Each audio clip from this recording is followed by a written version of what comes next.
Hello, I am very thrilled to be here with you today and have an opportunity to talk about hope and healing. You've heard stories, you've heard a lot of stories today, you've heard a lot of information. I'm sure your head is just reeling at the moment.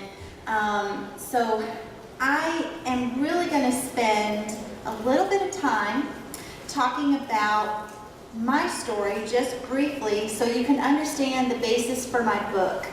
And my book is called Journey to Heal, but before I get there, I want to introduce to you some very important people in my life, and that's my family.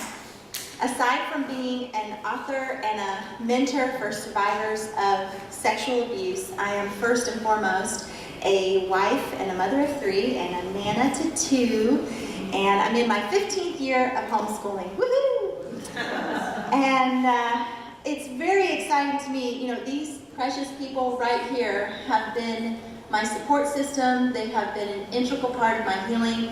And they have also, as you will hear later in my story, they've also taken the brunt of a lot of the aftermath of sexual trauma that I've been through. And the brunt of that was a lot of anger that I had.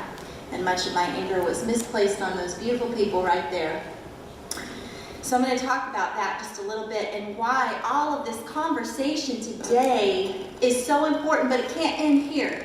That conversation that we've had today you need to marinate on that when you go home. You need to talk about it. It needs to be brought up many times over. I encourage you to pick up the resources that are here, and I hope you will pick up a copy of my book for no other reason other than it will help to educate you on what the aftermath of sexual trauma looks like and what the process of healing, what's involved, and how you can come alongside and help someone who has been through this, any form of sexual trauma.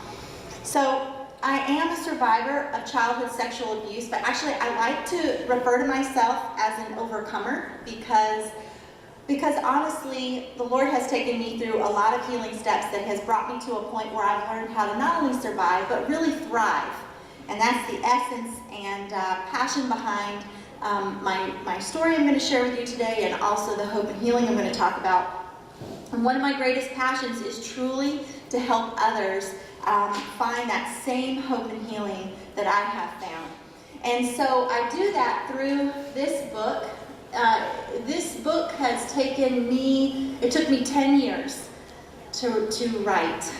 We've talked a lot about writing. I think Connie talked about writing, and I know that Monica talked about the importance of journaling and how healing that has been for her. Well, that was the case for me too. I really could not have spoken my story to a counselor. I know I wouldn't have been able to do that because I could barely utter the words myself. But what I could do is write my story down in a journal, in a diary, which I did. I have stacks and stacks of them. And that's where I really processed a lot of my feelings. I processed the Word of God as it was relating to me in my life. And basically what happened was this. God pressed on my heart through a course of my journey. He took me through 7 steps, basically, or stages. And these are just kind of things that he took me through and showed me, both in just the biblical truths that I was learning in my church and in my own Bible study, and then just some practical wisdom that I gleaned along the way. Let me just tell you this. My book covers 7 steps, but I'm going to say this, and it's very important that everyone here understand, especially if you are a survivor of some form of sexual trauma. It's important to understand that healing takes time. I don't believe there are any quick fixes or simple solutions to healing. I don't believe that for a moment. There's no magic pills. I wish there was.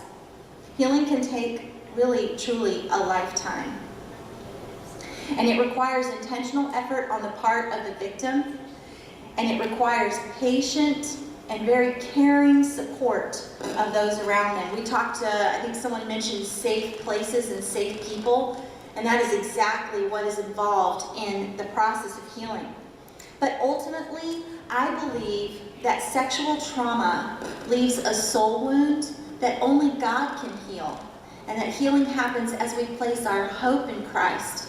And it's through that relationship that we will go on an even greater journey of faith. And not only will we experience healing, but we will experience the abundant life that God intended for us originally. And a life full of grace and hope and love. And that truly is the basis for my book.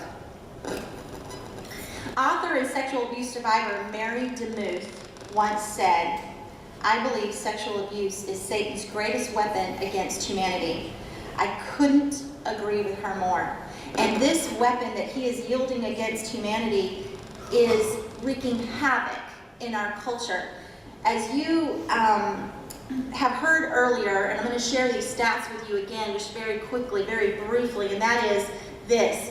As you saw in an earlier video and as was shared multiple times here today, based on reported cases, statistics reveal that every 98 seconds someone in the U.S. is being sexually assaulted. Furthermore, there are 1 in 10 children, this is boys and girls alike, in America alone who will be sexually abused before they reach the age of 18. Over 90% know their abuser, and 60% will never tell anyone. Again, these are only based on reported cases, and we already know that cases of sexual violence go severely underreported.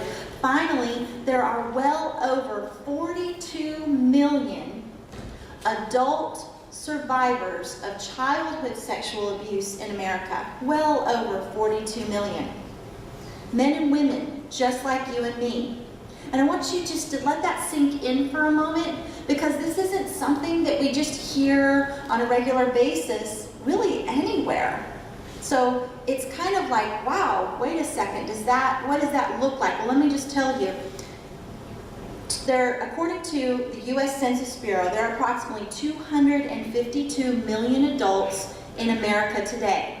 If you just do some quick math of that 42 million, that means 16%, and this is again based on reported cases, but that means 16% or more of our adult population have experienced childhood sexual abuse. That means they were sexually assaulted under the age of 18. Again, only based on reported cases. And you might be thinking, well, again, why am I not hearing about this? Why is this not talked about enough? And I will say there are more voices, just like today. Here we are today in this wonderful seminar, and we're talking about this very important issue that we need to address, not only as a culture, but we need to address it especially as the body of Christ. While there are more voices that are speaking and coming out about this issue, we still don't talk about it enough to change the tide. So we've got to change that. We've got to break the silence.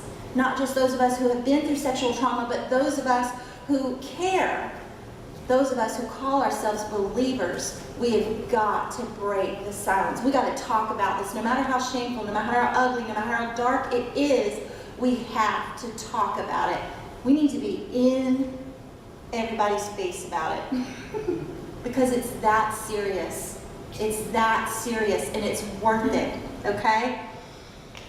Just like it's been shared here, when we talk about it, we set ourselves free and we set other people free. I believe that we don't talk about it because there are stigmas attached, stigmas of guilt, stigmas of shame, but I also believe that sharing our story shatters these stigmas. It breaks the silence so that healing conversations can take place, just like this healing conversation that is taking place today, and the many that will follow after this seminar.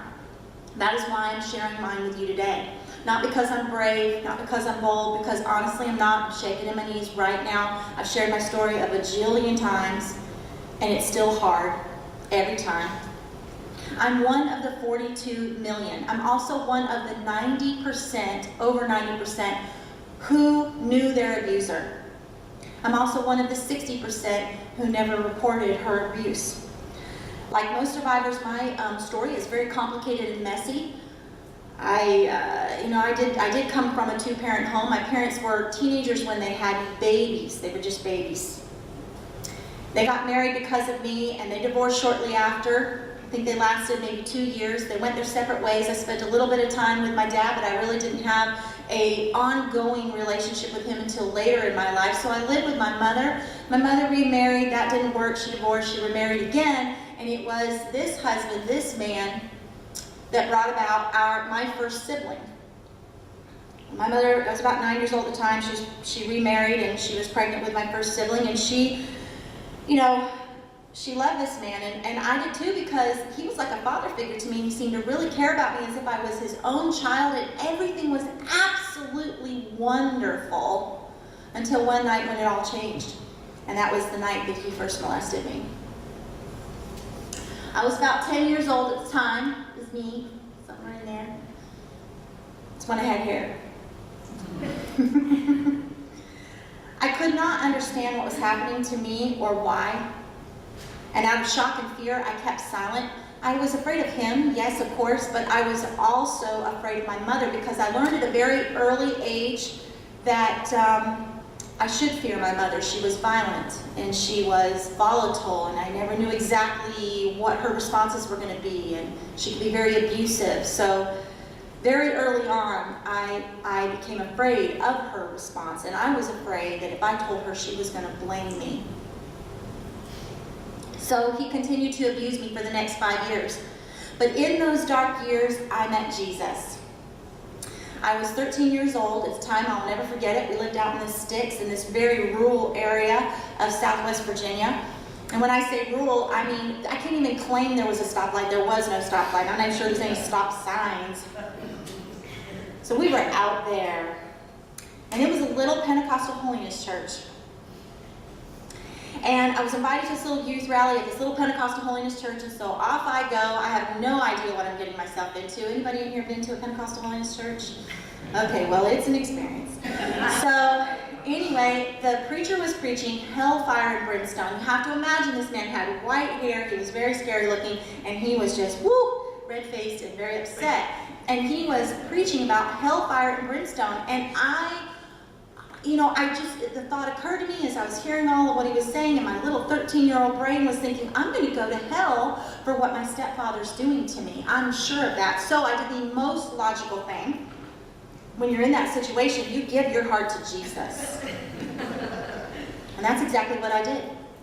And our relationship kind of started out fragile at best. As you can imagine, it was more based on fear than love, but I eventually came to understand that he really did love me. And one of the first passages of Scripture that my little 13-year-old brain memorized is found in Proverbs 3, 5, and 6. And I'm going to read this to you because it's just absolutely beautiful. It says, "Trust in the Lord with all your heart and lean not on your own understanding. In all your ways acknowledge him, and he will make your paths straight." Now, why that's so important to me, because at that time, my paths were not straight. My life was a mess. I had a horrible situation at home. I was being sexually abused regularly by a man who was 6-something tall, in his 40s. My mother scared me, yelling all the time, and a baby sister that I spent a whole lot of time watching and babysitting. Things just did not look straight to me, but that passage of Scripture told me that I could trust God. He was bigger than me, and he would set all of this to right if I just did that much, took the pressure off of me. So I did learn to trust him, and he did, in time, make my path straight. But I will tell you that things got worse before they got better. I became desperate. I became suicidal. I wanted to run away at one point, but when you live out in the sticks, and everybody knows everybody, and you're just in a real tiny community, you can't run away because somebody's going to pick you up and take you back home. And this I knew to be true. So that wasn't to be. And I have way too low a pain tolerance level, so there was absolutely no way I was going to go through with the committing suicide. And I'm not trying to make light of those feelings, please. Humor is part of my way of dealing. But I will tell you, though, I do have a low pain tolerance. Anyway, so all of that said, I then turned to God, and I was like, okay, God, you're really big, and I'm learning about you in Sunday school, and I'm learning about, wow, okay, all this amazing stuff, that you're doing with the Israelites, and you're bringing them out, and the Red Sea's parting, and these plagues, and all this stuff, all this Old Testament style rescue. I was like, I need some of that, please. I need some of that. A small plague, anything, please. Just wipe out my stepfather, please. And my mother too, it's okay. It made sense to my teenage brain, but it was not to be. Now, while he didn't intervene for me Old Testament style, he did give me the courage to tell my mother what was happening. He gave me the courage to break the silence, to talk about it. And I knew my mother was not a safe person, but I couldn't take it anymore. And he also gave me the ability to live through the events that would follow. So I was 15 years old, and I told her. Her response was exactly what I feared most. She blamed me. The abuse stopped that day, but we remained and continued as a very dysfunctional family for the next 2 years. And as you can imagine, I went on a downward spiral from there. I had trouble at home. I had trouble at school. I was reckless in my relationship with boys. And I found myself in a very disastrous situation with a young man at my school. Things started out innocently enough, but they progressed very fast, and one afternoon he sexually assaulted me. I didn't consent. And 9 months later, my first child was born. You can imagine the home environment that I had at that point. So I moved out of my house with my child at 17. I tried at that point just to forget, to cope, and to survive. I set out to finish graduating high school. I ended up attending college, and it was in college that I met my husband, Wes, that you saw in the picture earlier. And this year we celebrate 23 years of marriage. God is good. We got married out of college, and I continued to ignore and tuck away the abuse. I really honestly thought I could just move past it, but I was in my 30s, a stay-home mother of 3, very active in my church before I realized that I needed to tell someone. I needed to heal. I needed to face my story and figure out what needed to happen next. All those years of pushing aside did not make it go away, not at all. I was angry. I was controlling. I was an absolute perfectionist. OCD didn't even begin to describe me. I avoided physical intimacy at all cost for almost 10 years of my marriage. That's one thing that didn't get touched on in today, and I do want to say out loud, if that's you, if you've experienced that, if you've had trouble and you're here and you've experienced sexual trauma and you have a problem with physical intimacy even though you're in a loving marriage, let me tell you, that is normal. That is a side effect of what we've been through. You're not crazy. I thought I was. But God healed that because He's good and that's what He can do. I had deep insecurities, and what I didn't understand at that time is that I was suffering from severe PTSD symptoms. Wes, my husband Wes, and a mentor friend of mine from my church began to kind of point out that maybe there might be some connections to what I'm going through now in terms of what might be some connections to what I went through in the past, my story of abuse. So I began to search for resources on healing, and there was not a lot 15 years ago, I can tell you. But what I found pointed me to God's Word, and it pointed me to having a relationship with Him and His ways. And so through His Word, through my relationship with Him that I just continued to work on and focus on, and through the love of my family and the support, the very loving, very patient and caring support of my church community, God led me through a series of steps or stages towards healing over a period of 10 years. And He mended me in ways that I did not even think possible. And one of the big ways, one of the ways I was hurting the most was about my body image and about my sexuality and being able to feel comfortable in my own skin and being able to feel comfortable in my relationship with my dear husband who loved me very much. And not only did He mend me in ways I didn't think possible, but He encouraged me to share this journey with others, and that's how I came to write Journey to Heal. One of the critical first steps that I talk about in my book involves exactly what we've been doing here today, and that is breaking the silence and sharing our stories. To acknowledge what happened, to talk about it with someone safe, which I'm going to talk about safe people here in just a little bit, because when we share our stories in safe places with safe people, feelings of guilt and shame fade away. We discover we're not alone and there's hope for healing. And this was certainly the case for my friend Josh Ryan. And I want to direct your attention to the screen. Josh also attends my church, which is Port City Community Church. He is a husband, he's a father, he's an avid surfer. This man, let me just explain to you, I don't even know how, he's huge. He's huge, very intimidating guy. Has a beautiful wife, beautiful family. He's about my age.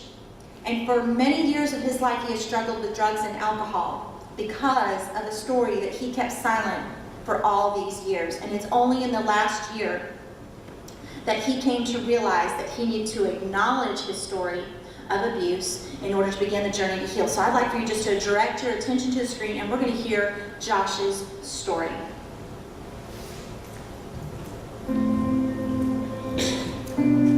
It's just something you don't want to admit. And it's something that you want to hide, something that you want to just bury. I mean, I was 9 years old, so, that age, that you just don't know. You don't really know what's going on.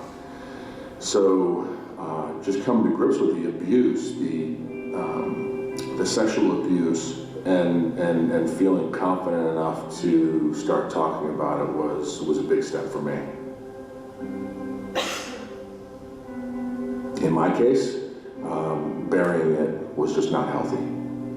It wound up getting to a point where it was out of control. And when I would start drinking and start, going down that road, I just took it to the furthest I could. And masking these emotions I've really connected the dot there. I realized over the last, 6 months that I've just been suppressing so much anger and so much confusion to really what happened. And I told my wife, and she thought it was a really big deal. So there was immediate gratification and immediate weight off my shoulders when I did talk to her about it initially. My load has gotten lighter and lighter and lighter as this whole thing has come out. So getting it out into the open, I think this is part of God's plan, is to educate and bring the awareness out there that, this has happened to your average person. Sharing this type of story is obviously not easy. I am still going through the whole surrender process, and I'm just trusting God with all of this. I've never had a clearer mind. And it's beneficial in so many ways, especially with, my immediate family. I'm becoming a better husband, I'm becoming a better father, I'm becoming a better friend. Praying about it and talking about it really has helped me to just trust God with the whole thing. And I can take a big breath of fresh air and say, hey, I'm here for a reason, and that reason is still being unveiled on a daily basis.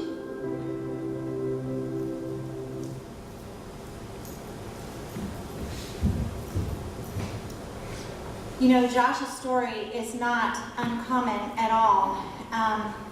Sadly, many people remain silent for years. I certainly did. I shared with you, I was in my 30s. There are other speakers here that shared, that they carried theirs around for a very long time as well. I currently mentor, over the last 4 years, I have been mentoring women who have gone through some form of sexual trauma. I mentor women anywhere between the ages of, let's say, early 20s, all the way into their 60s.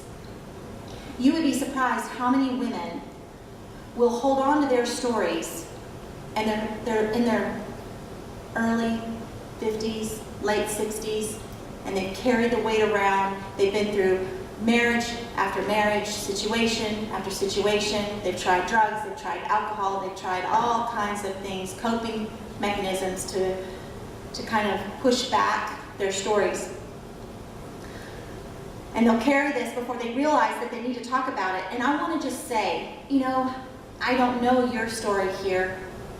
But if that's you, if you've carried it around, just like Michelle said, you really are in a safe place and among some very safe people, and this is a great time to maybe just take that first step and talk about it. Tell someone, schedule an appointment maybe to meet with Michelle or someone else who's here that can sit down with you and talk about it. I want you to know there's no rejection or judgment. Not among those of us who have been through this, that's for sure. So let's talk about what's involved in the journey to heal. Let's talk about hope and healing. In the next slide, I have kind of an overview of how my book is set up. I talk about these 7 essential steps. And again, I just want to tell you, these are really more like stages than steps, because this isn't going to happen in 7 easy steps in 7 weeks and boom, you're done. It doesn't work that way. It's going to take a good while, and you may go from step 1 to step 2 to step 3, and then you're going to go back and process step 2 a little more because you're starting to gain, some of your memories are coming back, and then there's something new to process and deal with. So I'm not going to dive down deep into these. We don't, first of all, have time, but then second of all, I have my book on the table out there, and I really encourage you to get it and take a look at this more closely. But the first is to commit to the journey. That's probably the first and the hardest step. And really that involves acknowledging the trauma, facing it, and being willing to get some help, seeing the need that you need to get some help. For me, I saw it because I was taking out so much repressed anger, just like Josh said. He was so angry. Josh took his anger and put it into alcohol. I took mine and I let it spill out into anger outbursts at home, controlling behavior, perfectionism, depression. Repressed anger eventually turns into depression. And I realized I needed to do something. I ate my problems. Anybody else in here do that? Yeah. Oh man, me and carbohydrates, we were buddies. I also spent a lot because shopping made me feel good and it was something I could control. But I didn't realize these were coping mechanisms. And none of it was making me feel better, not long term. So I had to dig deeper. I had to step into some healing. So the first is committing to the journey. Making a commitment to yourself, because honestly the journey is hard and it's arduous. You're going to feel like you're taking 2 steps forward and 5 steps back sometimes, and you just got to be patient with yourself. And the people around you need to be patient, because there's no quick way to overcome and work through all of this. The second is to face the truth. Michelle brought up this, how important the truth is. Jesus said in John 8:32, you will know the truth and the truth will set you free. He was talking about the gospel, he was talking about himself, but I believe it applies everywhere when we know the truth. And one of the first things that I learned was from Dan Allender in his book called The Wounded Heart. He actually explained what childhood sexual abuse was. I'm not going to go through that, but it was so eye-opening to me. It was a clinical definition of child sexual abuse, and it was like he was reading my mail. Like he saw and was there and he knew, and it made me realize that what happened to me was a crime, and it was not my fault. So I talk about in this particular chapter how important it is to face your story, how important it is to face certain truths, that it's not your fault, you're not alone, and there's hope for healing. And in this, I also emphasize the importance of journaling. So when Monica talked about, and just mind you, none of us have heard each other's talks. This is our first time as speakers hearing each other. So when Monica said that, I was like, yes and amen, that's exactly it. Because that's exactly what I tell women to do in my book, to journal. And Connie, of course, she shared it as well, and it was just beautiful. The writing process, it slows our brain down. It actually slows us down long enough to process. So Connie, when God was telling you to write your story down, he knew exactly what you needed to get all of that out. And writing does that, art does that, painting does that. It's all beautiful. So that's in that particular step. The third step is sharing your story, which we've talked about today. And I talk about, in this particular chapter, I talk about the importance of finding safe people. Maybe it's a Christian counselor, maybe it's a mentor at church, maybe it's a pastor who's well-versed on the topic of sexual trauma. Maybe it's a professional counselor, or maybe it's just a really close friend who's going to listen to you without judgment and who's not going to give you pat answers or throw scripture verses at you and think it's going to make it all better. The fourth step is settling the unsettled. Settling the unsettled is really important. That's all about dealing with these unresolved emotions, of anger and resentment and bitterness. And I can't even tell you, I can't begin to tell you how many people tell me, women will tell me, I'm not mad about it. And you know what? When I hear that, all I hear is, I'm not dealt with my story, I'm not dealt with my story. Because the truth of the matter is when you realize what was taken from you, when you realize what was damaged, what was wounded, oh my word, everybody gets a little bit angry. And angry is not a sin. Anger is not a sin. What the sin is what we do with it. Okay? We can either have righteous anger and we can do great things. I'm telling you, anger is what's driving me to stand here before you. It's a good and righteous anger. Anger is what drove me to write this book. So that's good. The bad stuff is what I was doing to my family.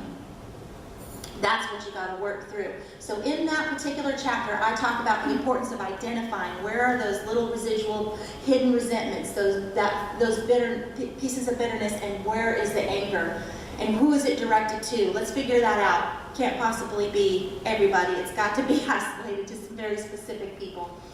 And in order to be able to get to the next step, which is forgiving and letting go, we have to go through all of those steps. And quite honestly, we even got to have a little bit of 6 and 7, which I'm going to talk about in a moment as well. Forgiving and letting go, which you'll hear a lot of people say, oh honey, if you just forgive, you'll be able to forget it and you'll be able to move on. No ma'am. No. Eventually, yes. Eventually that is the most healing thing that we can do, but it will take time. It will take time, and a lot of things need to happen ahead of time. So, this leads me to a really good friend of mine. Her name is Abby, and I have a slide. I want to share Abby's story with you right now. Abby, I met her through a request at Port City Community Church where I attend. I'm a biblical counselor there, and a friend of a friend had suggested she come to me because she was mad. I mean mad, over the top mad. I don't think I have ever seen anybody so mad, aside from myself, ever. She was angry at God, she was angry at her husband, she was angry at her kids, she was angry at her pastor of the church, she was angry everywhere, just mad. And she couldn't figure out or pinpoint exactly where this was coming from. But through several weeks of working with her through my book, listening to her story, allowing her opportunity to share, which also she had carried her story around for 28 years. This young mother and wife and staff member actually at her church carried around her story for 28 years.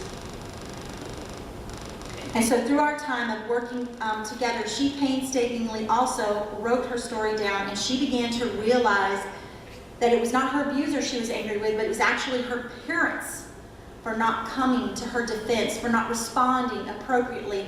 I loved what Abby was talking about earlier. She really spent some time kind of talking about the importance of having these hard and difficult conversations with our kids. And on the other spectrum of that, if our children come to us and say, this happened, we've got to be prepared with no judgment, no blaming, just listening and rescue. What can we do to make this and set this right now? What can I do to come to your defense? That sort of thing. And then we need to do it. Abby realized that it was not her abuser, but it was her parents, and I want to share that video with you now of Abby sharing kind of what it meant for her to work through these feelings of anger so she could reach to a place where she could finally forgive. If you'll direct your attention to the screen. Throughout this healing process and going through the Journey to Heal book with Becky and Crystal, I was surprised at who the anger and bitterness that I've carried around for so long was actually directed towards. In the past, I had taken some steps towards healing, but it wasn't until going through the Journey to Heal book with Becky and Crystal that God brought about some true change. In the midst of being abused by my cousin as a child, I told my parents what was being done to me. After that initial conversation, we never discussed it again. The abuse eventually stopped, but I never got the help that I needed. I never even knew if my cousin had been confronted. I was not even told that what was done to me wasn't my fault or that it wasn't normal. This left a black spot in my heart that seemed to ooze anger and pain and bitterness and worthlessness. I felt completely abandoned in this pain. And what the most confusing part was is that this was totally contrary to every other experience that I'd had with my mom and dad. They were otherwise loving and supportive and encouraging parents. So my mind struggled to reconcile what felt like two sets of parents to me. I carried all of this around for 28 years. And this pain and anger came out in obvious and not so obvious ways. After a while, and going through this Journey to Heal book, I knew that God was ready for me to confront my mom and dad, to share with them the hurt and the frustration and the difficulty that being left alone to the fallout of this abuse had caused in my life. So I wrote an anger letter to my mom and dad. I prayed a lot before I did. And I just asked God to pick up the pen and pour out everything that I'd been carrying around for so many years onto those pages. And He did. I felt an immediate release. It was wonderful. And then God said, I want you to send that letter. I knew that He was ready to break these chains that had held myself and my mom and my dad up for so long. So I prayed again, and I sent that letter. And I waited. Those were really emotional days. But my parents called and left a message the day that they received the letter to let me know that they would be mailing the letter back to me the next day. So I waited again, and I prayed again. And I just remember getting that letter a couple of days later, and my hands were shaking so much as I broke open the seal. But as I read the words, the peace that passes all understanding just began to wash over me. My parents took full ownership of abandoning me in that pain. They admitted that they didn't realize the scope of my abuse and that they didn't understand what the fallout of that abuse would be. And they just completely took ownership. It was awesome. And in one day, God decimated 28 years of walls and anger, and He healed that resentment and the feelings of worthlessness. It was nothing short of miraculous. It really was. I have no other explanation other than it was God divinely intervening. Through that letter and the many conversations that I've had with my mom and dad since, I've heard everything that I've needed to hear to move forward in my healing. When I was a child, my parents got it really, really wrong. But with God's help as an adult, they got it really, really right. And I sit here now and can say that I've forgiven them and I have a healthy, restored relationship with them, and it's awesome.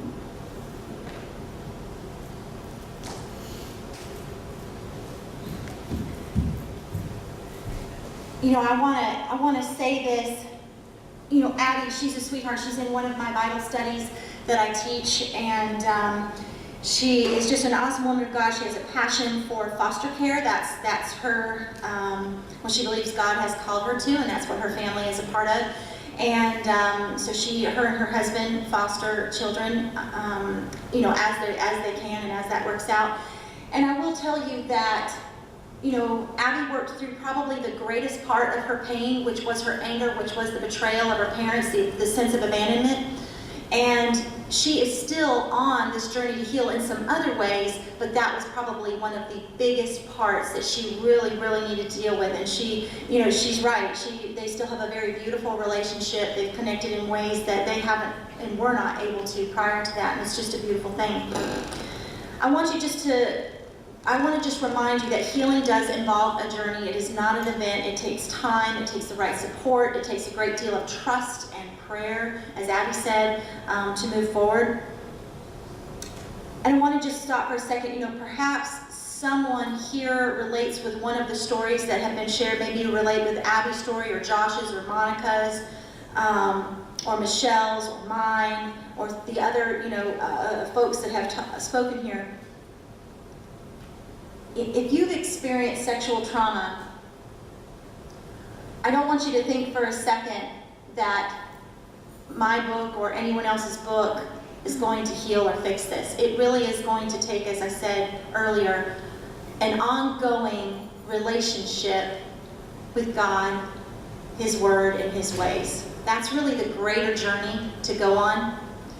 But there are some essential steps that you can take for yourself, that you can work through, as I described earlier, and I would encourage you to do that. I want to encourage you that there is hope for healing in all aspects and areas after sexual trauma. There are resources here available to you today. Some of them have already been mentioned, but just real quickly, I want to encourage you to stop by all of the tables, just spend some time. There's plenty more treats and sweets and stuff to eat, and I would encourage you to stop by the Journey to Heal table, because there you're going to find a few other books.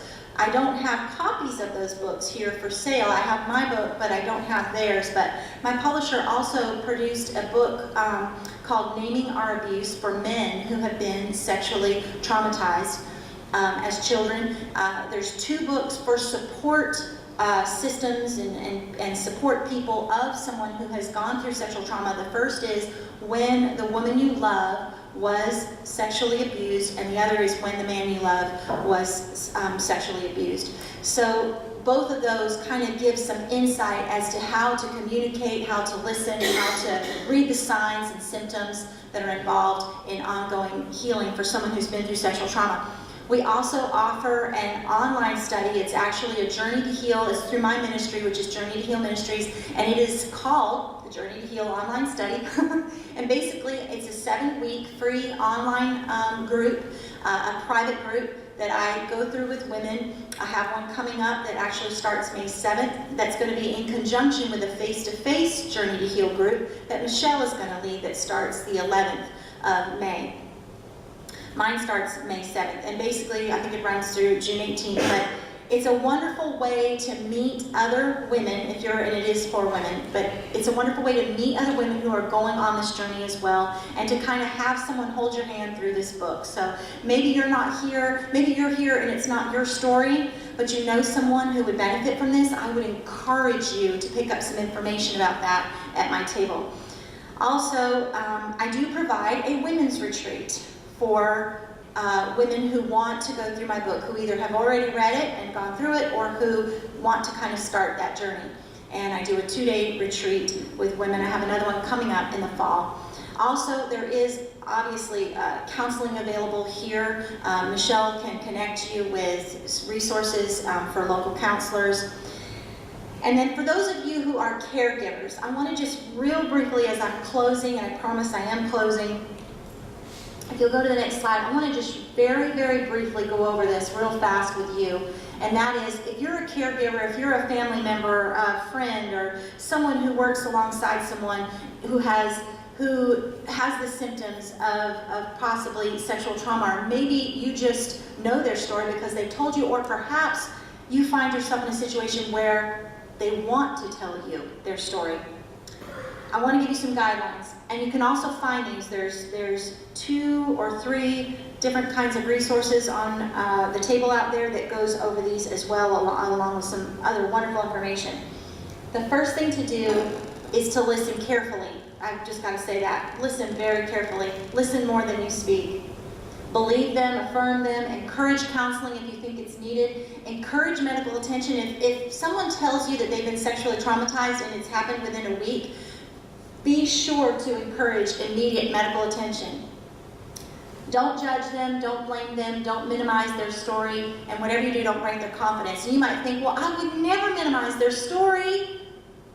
But you know what happens when we say things like, when someone shares their story and we say things like, well, honey, God, He didn't intend that, and He can work everything together for our good.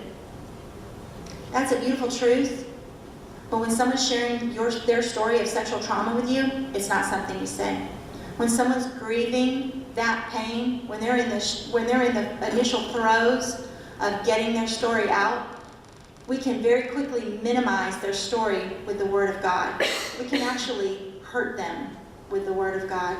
So be very humble and careful when you wield the Word of God with someone who's sharing their story with you. Speak with humility and be a non-judgmental and very patient listener. Even though sexual trauma may be Satan's greatest weapon against humanity, God's love is greater. And when we embrace that love, when we believe it for ourselves, when we receive it in faith, there is nothing that we cannot overcome, even past sexual trauma. I love what Joseph says in Genesis 50:20. And this is to his brothers who nearly killed him, threw him in a pit, sold him into slavery to the Egyptians, completely ruined his life, or so they thought. He gets an opportunity at a later point to see them again, and he says something that I'm going to paraphrase for us all. Genesis 50:20 says, "What the enemy intended to harm us with, God can use for our good in order to accomplish His greater purpose in us." And that is the truth. Thank you so much for listening to me and for being here.